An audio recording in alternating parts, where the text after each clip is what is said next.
Hello sharks, मैं कनव मनचंदा। मैं क्षितिज बजाज। और हम हैं डंडेरा टेक्नोलॉजीज प्राइवेट लिमिटेड, एक technology backed auto manufacturing company. पर हमारा असली बिजनेस है लोगों की जिंदगी बेहतर बनाना। हम अपनी जर्नी शुरू कर रहे हैं लास्ट माइल लॉजिस्टिक्स में एक नए डिस्ट्रप्शन के साथ, ऑटोआ। ये हमारा पहला प्रोटोटाइप 3 व्हीलर है जो स्पेशली इलेक्ट्रिक ड्राइव ट्रेन के लिए बनाया गया है। और हमारी एंटी टिल्ट टेक्नोलॉजी के साथ ये 3 व्हीलर इंडस्ट्री को हमेशा के लिए बदलने वाला है। इस गाड़ी में हमने ergonomics का खास ख्याल रखा है, और तो और इसकी चारों दिशाओं की रोड विजिबिलिटी सबसे बेहतर है। इसकी 165 किलोमीटर की रेंज और 1 टन की कैरिंग कैपेसिटी मार्केट में डबल है। हमें गर्व है कि हमने इस गाड़ी के साथ इस सेगमेंट में काफी प्रॉब्लम्स का समाधान कर दिया है, और पहले ही दिन से ड्राइवर्स इस गाड़ी के साथ 70% तक ज्यादा कमाई कर सकते हैं। और हमारी बनाई हुई डैनटेक पे आधारित बैटरी की वजह से ये गाड़ी जम्मू से लेकर कन्याकुमारी तक हर एक रोड कंडीशन पर एक समान परफॉर्मेंस दे सकती है। और इसकी सबसे खास बात ये है कि हम इस एक ही गाड़ी पर मॉड्यूलर सेटिंग बनाकर अलग अलग जगह इस्तेमाल कर सकते हैं। यानी ये एक गाड़ी लॉजिस्टिक, पैसेंजर, फूड ट्रक के लिए यूज हो सकती है। ये गाड़ी आपके बढ़ते बिजनेस के साथ हमेशा बदलती रहेगी और आपका साथ देगी। आज हम मांग कर रहे हैं 1 करोड़ रुपए की 1% इक्विटी के लिए। अभी मुझे सांस लेनी पड़ेगी।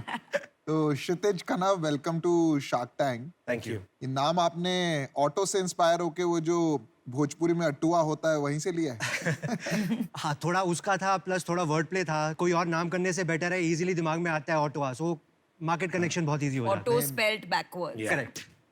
No, good name, good name. Thank you. बचपन से ही शुरू से ऑटोमोटिव का एक शौक था। कुछ भी मिलता था उसको तोड़ के बनाना शुरू कर देता था। 10+2 के बाद मैं ऑटोमोटिव डिजाइनिंग के कोर्स में चला गया। मैंने 4 साल तक वो करा, और उसके बाद से और 16 साल से मैं इसी इंडस्ट्री में हूँ। और आपका background sir? I have been a pure business background. आप लगते हो एकदम बिजनेसमैन पक्के। फैमिली बैकग्राउंड बिजनेस है। Father's been to business. पापा का मैन्युफैक्चरिंग ऑफ पीयू फोम का था। I started with that, did that for 2-3 years. Then मैं फिर उसके बाद हॉस्पिटैलिटी में गया। उसके बाद 3.5 साल से और तो हम डंडेरा में आ गए थे। और एक दूसरे के साथ कैसे तालमेल हुआ आप लोग? हम एक दूसरे को 25 साल से जानते हैं। हम स्कूल से दोस्त हैं। क्या इक्विटी स्ट्रक्चर वगैरह है और आपका क्या इन्वेस्टमेंट? हम दोनों ने अभी तक इसमें 70 लाख इन्वेस्ट किया था। शार्क टैंक पे आने से 10 दिन पहले हम एक और डील साइन करके आए थे, जहां हमने 49% हमारे पास है, 49% एक नई कंपनी के पास है गुड़गांव की, एंड 2% इंक्यूबेटर के पास है जिन्होंने हमें वहां उस कंपनी से मिलवाया था। जो नई कंपनी आ रही है उन्होंने 30 करोड़ का इन्फ्यूजन करना है, एंड हमारा लॉजिस्टिक व्हीकल का पहले 100 पीस का जो इन्वेस्टमेंट लगेगा वो सारा उस 30 करोड़ में से होगा। 49% दे दिया आपने शुरू में? 49% हमने एक्सपोनेंस को दिया। एक हम जानते हैं कि इतनी बड़ी इंडस्ट्री सेटअप करना, एक OEM सेटअप करना, आपको हेल्पिंग हैंड चाहिए रहते हैं। आप अकेले इतना बड़ा एम्पायर नहीं संभाल सकते हैं। क्या है बैकग्राउंड एक्सपोनेंस का, उनके बारे में बताइए, बिकॉज बड़ा स्टेक है उनका। एक्सपोनेंस एक उनका विजन ये है, जो फैमिली फार्म बिजनेसेस का रिसोर्सेज है और जो स्टार्टअप्स को जरूरत होती है उस कनेक्ट्स की, उन रिसोर्सेज की, उनमें एक लिंक प्रोवाइड करते हैं वो। या मेरे को एक बात बताओ कि तुम दोनों के पास इक्वल है आपस में? हाँ जी, हाँ जी। तो जो 49% वाला है वो तो तुमसे भी बड़ा हो गया ना इंडिविजुअली? जी जी। तो फिर उसको क्यों नहीं लेके आए? वो 10 दिन पहले ही आया था। क्या हो गया? मतलब फ्लाइट तो चलती है ना दिल्ली से बॉम्बे की। बट वो अकेला नहीं होगा। आधार कार्ड थोड़ा 10 दिन पहले बना उसका। एग्जैक्टली, उनके ग्रुप में 5 या 6 आदमी कोई है। तो होगा करता धरता। मेरे को हाँ है, बट अब उनको नहीं है।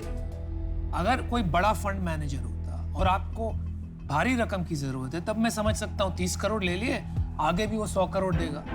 ये तो कोई मिडिल मैन है, आगे जब आपको फंडिंग की जरूरत पड़ेगी फिर वो चला जाएगा 10 लोगों के पास। तो ये तो बिल्कुल मतलब दीवार में क्रैश करने का काम हो गया आपका। अब आए क्यों हो फिर?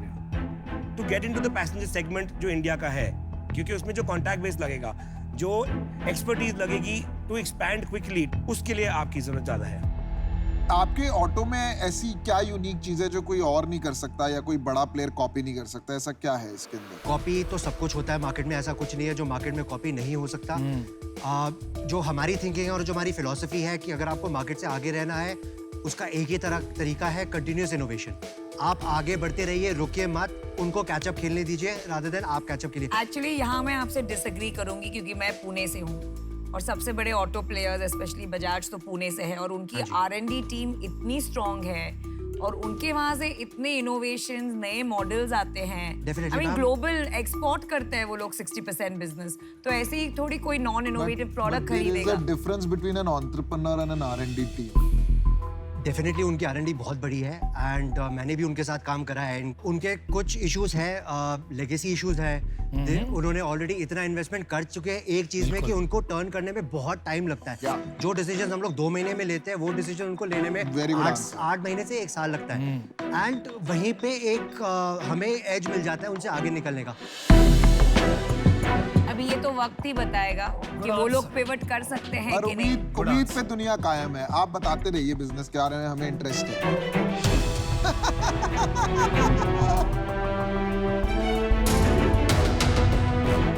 ये इलेक्ट्रिक व्हीकल है, हाँ जी पर बिल्कुल। मार्केट में और भी इलेक्ट्रिक ऑटोज बहुत है। बहुत है। उस पॉइंट पे मैं बिल्ड करना चाहूंगा। पियाजो ने अपनी इलेक्ट्रिक व्हीकल लॉन्च कर दी है। उनके पूरे R&D के साथ भी उनकी गाड़ी 70 साल से वैसी है जैसी आज उन्होंने लॉन्च करी है, इवन इलेक्ट्रिक के साथ। इन गाड़ियों के साथ प्रॉब्लम क्या है? ज्यादातर गाड़ियां जो आ रही है वो रेट्रोफिट्स है। उन्होंने EV के लिए स्पेशली गाड़ी नहीं बनाई है, तो उसके साथ जो इश्यूज जो 70 साल से आ रहे हैं वो आगे कैरी फॉरवर्ड हो रहे हैं, जिसकी वजह से जो मेजर कंज्यूमर्स है लाइक फ्लिपकार्ट, अमेजोन, उन्होंने बोला कि हमारे पास ये गाड़ियाँ नहीं चलती। उनकी गाड़ी सिर्फ 80 किलोमीटर से 100 किलोमीटर चलती है, और ये सब जो इनएफिशिएंसीज है वो सारी कैरी फॉरवर्ड हो रही है लेगेसीज की वजह से। और उसी चेन को हमने ब्रेक करने के लिए इस गाड़ी को एकदम स्क्रैच से बनाया है। तो आपकी गाड़ी देख सकते हैं क्या अंदर? प्लीज आइए। मैं भी देखना चाहता हूँ। मैं भी देखना चाहता हूँ। ओ भाई साहब, थोड़े वो ये प्रोटोटाइप है तो थोड़े निकल कीज सके। कीज। हाँ, क्या डिफरेंट, क्या आप ये बताइए इसमें। चालू है? मेजर डिफरेंस आप स्पेस देखेंगे। प्रोटोटाइप। हाँ जी हाँ जी, it's product hand build complete. हमारा वॉल्यूम 20% हायर है from anything else in the market. दरवाजा बंद करने के बाद भी इसमें विजिबिलिटी बाकी ऑटो से बहुत बेटर है। क्यों खरीदेगा एक वो यूजर हम इसको? बैठ के पूछते हैं ना। I'll tell you। अच्छा, तो मैं अपना डिसीजन बताना चाहूंगी। जी। तो ये एक बहुत इंटरेस्टिंग स्पेस है ईवी का, एंड एक बहुत बड़ा टसल चल रहा है बिटवीन लेगेसी कंपनीज और ये जो स्टार्टअप्स है। They will be able to pivot, और वो लोग काफ़ी, ये जो लेगेसी कंपनीज है वो काफ़ी इस रेस में आगे आएंगी। तो मैंने तो उन पे बेट किया है, और उसके वजह से I am out, but I wish you the very best. Thank you so much. मैं इसमें काफी श्योर हूँ कि न्यू एज कंपनीज ही बदलेंगी, लेगेसी कंपनीज नहीं बदल पाएगी। क्यों I अनुपम? agree 100%। ये तो नियम है भाई, दुनिया का नियम है। जी। विद एवरी टेक्नोलॉजी चेंज नए प्लेयर्स आते हैं और डोमिनेट करते हैं। हमारा तो विश्वास है, टूट विश्वास। वक्त बताएगा। मैंने अपना डिसीजन बना लिया है। मुझे लगता है आप एक्साइटिंग कंपनी है, ब्रांडिंग भी अच्छा है, आपका एक्सपीरियंस बहुत बढ़िया है, पर मुझे लगता है जो आपका इक्विटी स्ट्रक्चर है उसमें प्रॉब्लम है। क्या ना, मल्टीपल होल्डर्स आ गए हैं इस कंपनी के अंदर, तो बहुत सारे डिसीजन मेकर, बहुत सारे इन्फ्लुएंसर्स हैं, वो वाला इशू है। अगर एक स्ट्रेटेजिक इन्वेस्टर ने 49 लिया होता तो मेरे को उससे कोई प्रॉब्लम नहीं थी। तो इन रीजन की वजह से मैं बाहर हूँ। मेरे को भी यही प्रॉब्लम है। मेरे को भी ना आपने जो 49 दिया ना, मेरे को लगता है कि अपने हाथ में कुछ नहीं बचा अब आपके। तो अगर मैं डील भी क्लोज कर दूं यहाँ पे, उसका भी मुझे नहीं लगता कोई फ्यूचर लग रहा है। तभी 2 शार्क्स बचे। तो यार देखो, काम ये इलेक्ट्रिक व्हीकल का तो अच्छा ही समझ रहे हैं सब इंडस्ट्री के। और यार आप लोग भारत में जो कमाल का आविष्कार हो रहा है, ये भी बहुत बड़ी बात है, बड़ा अच्छा लगा देख के। लेकिन यहाँ मेरे को लगता नहीं है वैल्यूएशन का हिसाब बैठेगा। और दूसरी बात क्या है ना, आपको क्या करना क्या है, एक बहुत बड़ा काम करना है। तो जब बड़ी इमारत बनाते हैं तो उसमें क्या चाहिए? सबसे पहले बेस। Very strong foundations. तो वो मुझे लग रहा है आपके थोड़े कमज़ोर हैं। जिस प्रकार से आपने काम शुरू किया, स्ट्रक्चर बनाया है, तो उस वजह से मैं आउट हूँ। लेकिन I wish you the best. Thank you so much. तो तुम्हारी एक्सपोनेंट्स जो है वो अंदर आ चुका है अब। हमारा टर्म शीट नहीं हुआ है, MOU साइंड है। MOU साइंड है ना? जी। चल मैं तेरे को ऑफर देता हूँ 1 करोड़ रुपए फॉर 5%। विदिन 3 months मैं तेरे को 30 करोड़ रुपए भी दिला दूंगा। ठीक है, एक्सपोनेंट्स को बाहर कर। बट फिर वो 30 करोड़ का जो आप कह रहे हैं, एंड जो हमें ऑपरेशंस में हेल्प चाहिए रहेगा। यार ऑपरेशन तो मेरे को एक बात बता दे, कौन सा इन्वेस्टर को कागज पे कलम घिसने के सिवाय कुछ काम आता है? तो इन्वेस्टर की बस की थोड़ा ना होता है। तेरे को लग रहा है इन्वेस्टर लैंड ढूंढेगा, असेंबली लगाएगा, तेरे टायर सोर्स करेगा, लाइट सोर्स करेगा? कुछ नहीं करने वाला इन्वेस्टर। वो बोर्ड मीटिंग में आके तेरे को गाली सुनाएगा बस।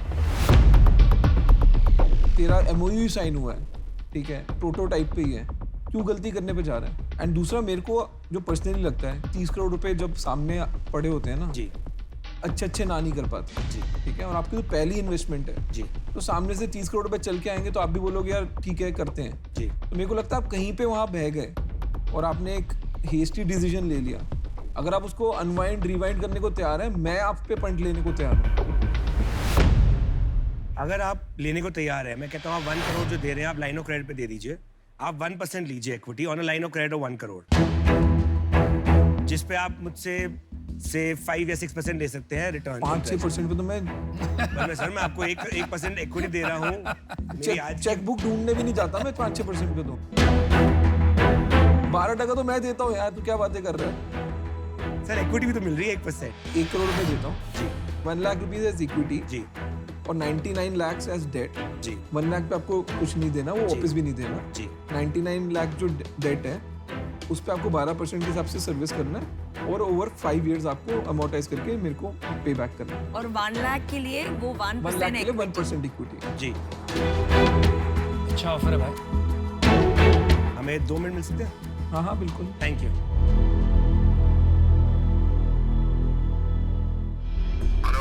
साथ तो we got an offer from Ashneer.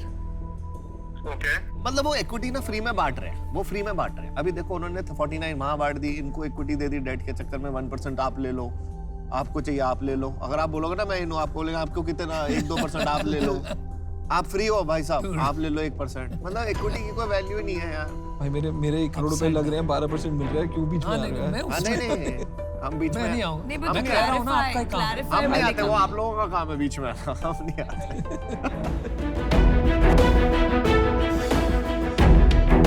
हाँ जी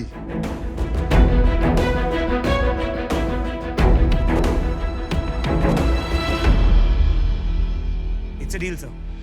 ऑलराइट गुड वन। अच्छा तालमेल है भाई। Congratulations. Thank you so much.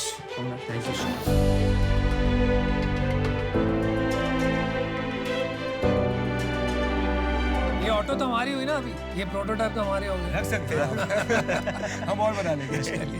Thanks for thank coming. You. Thank you so much. Thank you. Very good.